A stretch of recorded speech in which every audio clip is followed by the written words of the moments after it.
ప్రచారం చేయడం ద్వారా ఎలాంటి ఇది ఉండబోదు, ప్రయోజనం ఉండబోదని ఈ ఎన్నికల్లో అది కూడా ఒకటి రుజువు అవుతుంది. జూన్ 4 మీరు ఫలితాలు చూసినప్పుడు తెలుస్తుంది. సార్, ఇప్పటికే సిట్ని నియమించారు. ఇంకా కౌంటింగ్ ప్రక్రియ సరిగా సాగాలంటే మరికొంత పోలీసులు కూడా బదిలీ చేయాలని కూడా నిన్న కూడినట్లు తెలుసు. మంత్రులు కూడా ఇది గడిచినట్టు ఉంది. ఇప్పుడు ఒకటి సిస్టంలో మేము అనుకుంటుంది అన్నిటికంటే ముఖ్యంగా పోలీస్ అబ్జర్వర్ తప్పించాలి. ఈసీ తరఫున ఎవరైతే ఉన్నాడో రిటైర్డ్ అధికారి, అతనికి ఏ బాధ్యత లేదు, వచ్చి అందరినీ అడ్డంగా కంట్రోల్ చేసే దీపక్ మిశ్రా పేరు ఏదో ఉంది చేయాలని చూస్తున్నాడు. దానివల్ల కొంతమంది అటు లీనింగ్స్ ఉన్న వాళ్ళు లేదా వాళ్ళ కుట్రల్లో పార్ట్ అయిన వాళ్ళు కొంతమంది ఉండొచ్చు అధికార వ్యవస్థలో, కొంతమంది రికార్డులో ఏం రాస్తారో పై నుంచి ఎలక్షన్ కమిషన్ పరిధిలో ఉంది, రేపు కౌంటింగ్ అయ్యేంతవరకు కాబట్టి కోడ్ ఉన్నంతవరకు అనే భయంతో కూడా వాళ్ళ దీనికి లొంగి చేయొచ్చు. కాబట్టి అందరు అధికారులను కేవలం ఎలక్షన్ కమిషన్ పరిధిలో ఉంది కాబట్టి అధికార యంత్రాంగం అంతా అట్లా ఉందని మేమైతే అనం.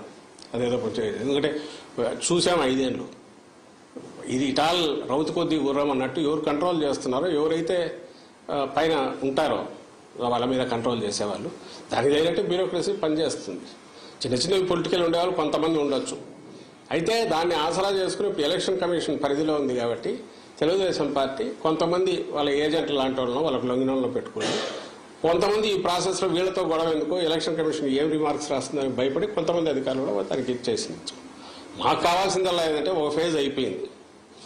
వైఎస్ఆర్సీపీకి సంబంధించినంత వరకు పీస్ఫుల్ ఎలక్షన్స్, పోలింగ్ అండ్ పీస్ఫుల్గా అన్నీ జరిగితే అంటే అడ్వాంటేజ్. ఎందుకంటే మేము స్ట్రైట్ పాలిటిక్స్ ప్లే చేసేవారు, కుట్రలు తెలియదు, ఓపెన్గా ఉంటాం పార్టీ యాజ్ సచ్. ఎందుకంటే లీడర్ అట్లా ఉంటాడు కాబట్టి దాపరికాలు ఉండవు. ఒకటే లైన్ ఏదైనా ఉంటే అది చెప్తారు, చెప్పిందే చేస్తారు.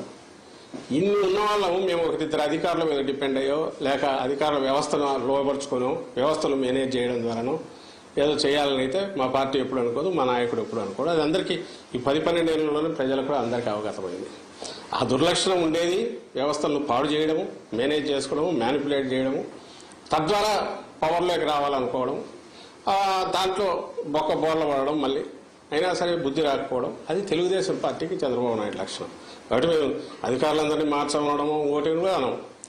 ఎన్నికల కమిషను బాధ్యతాయుతంగా వ్యవహరించింటే, కమిషన్ అంటే I'm not saying commission per se total, దాని తరఫున ఎవరైతే డిప్యూట్ చేశారో వాళ్ళు కొంచెం డిస్క్రిప్షన్ యూజ్ చేసి నిష్పాక్షికంగా కంప్లైంట్లు వస్తే లోతుగా చూసి, అలాగే దానికి ఆల్టర్నేటివ్ ఏదైనా చేసేటప్పుడు అది కూడా లోతుగా చూసి, అంపైర్ అనేవాడు బ్యాలెన్స్ ఎట్టున్నారని అట్లా ఉండగలిగి ఉంటే ఈ పరిణామాలు, హింస ఇవి జరిగేవి కాదు. ఇప్పటికైనా అలాంటివి జరగాలంటే ఆ పోలీస్ అబ్జర్వర్ను మార్చాలనేది మా విజ్ఞప్తి. ఆల్రెడీ అది కూడా ఎలక్షన్ కమిషన్ పంపించాం, ఈరోజు కూడా మళ్ళీ పెడుతున్నాం. అది జరిగితే మిగిలినవన్నీ గాడిలోకి అవే పడతాయి.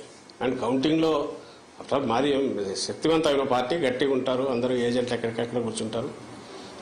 మేమే అధికారాన్ని నమ్ముకొని దాని ద్వారా ఏదో చేయాలనుకునే వాళ్ళం కాదు. పార్టీ వ్యవస్థాగతంగా ఉంది, కింద అభ్యర్థులు స్ట్రాంగ్గా ఉన్నారు కాబట్టి అక్కడ ఏదో జరుగుతుంది ఇదేం మాట్లేదు. దాన్ని ఎదుర్కోలేనంత దీంట్లో దీంట్లో కూడా పార్టీ లేదు. ఓన్లీ థింగ్ ఈజ్ దానికి అవకాశం లేకుండా చేయడం అనేది ఎన్నికల కమిషన్ బాధ్యత. అది ఆ బాధ్యత సక్రమంగా నిర్వర్తించాలని అయితే మేము కోరుకుంటాం.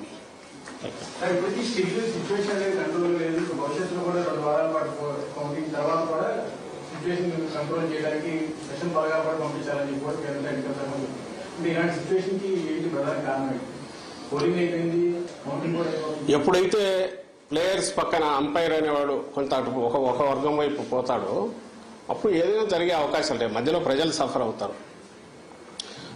ఈ హింసాకాండ జరగడమో దాంట్లో ఆ సెక్షన్ ఆఫ్ పొలిటికల్ ఫోర్సెస్ ఏవైతే ఉన్నాయో డెస్పరేట్గా ఉండి రేపు కౌంటింగ్లో వచ్చే రిజల్ట్స్ చూసి మళ్ళీ డెస్పరేట్ ఇచ్చేసే అవకాశం ఉంది. కాబట్టి దాన్ని ఏమంటారు, తగినన్ని బలగాలు కావాలని గవర్నమెంట్ వాళ్ళు ఫీల్ అయి పెట్టిండొచ్చు. బహుశా చీఫ్ సెక్రటరీ గారు వాళ్ళ అడ్మినిస్ట్రేషన్ వాళ్ళు చూసుకునేది. మా కోరిక కూడా అదే, ఈవెన్ ప్లే గ్రౌండ్ క్రియేట్ చేయాలా. మేము లేము అధికారంలో, ఇప్పుడు అధికారంలో లేమంటే టెక్నికల్లీ ఉండొచ్చు కానీ బట్ ప్రాక్టికలీ ఏసీ పరిధిలో పనిచేస్తుంది.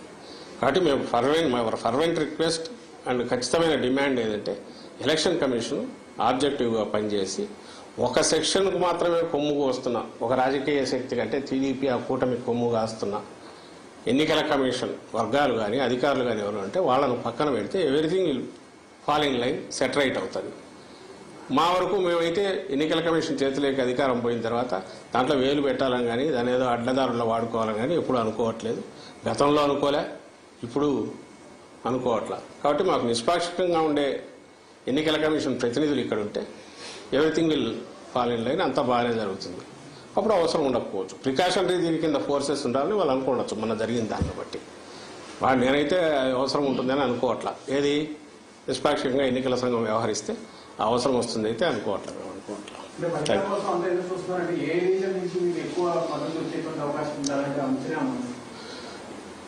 చెప్పాం కదా, కుప్పం నుంచి ఇచ్చాపురం వరకు మొత్తం జగన్మోహన్ రెడ్డి గారి పాలనలో ఏ కాన్స్టిట్యుయెన్సీలో ఏ నియోజకవర్గంలో ప్రయోజనం అందలేదో చెప్పండి.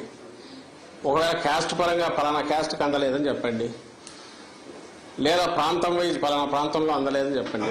లేదు కదా, యూనిఫామ్గా సాచురేషన్ బేసిస్ మీద కింది నుంచి పై వరకు ఉత్తరాంధ్ర లాస్ట్ ఇచ్చాపురం వరకు అందరికీ ఒకే యార్డ్ స్టిక్తో ఒకే కొలమానంతో అన్ని ప్రయోజనాలు అందాయి.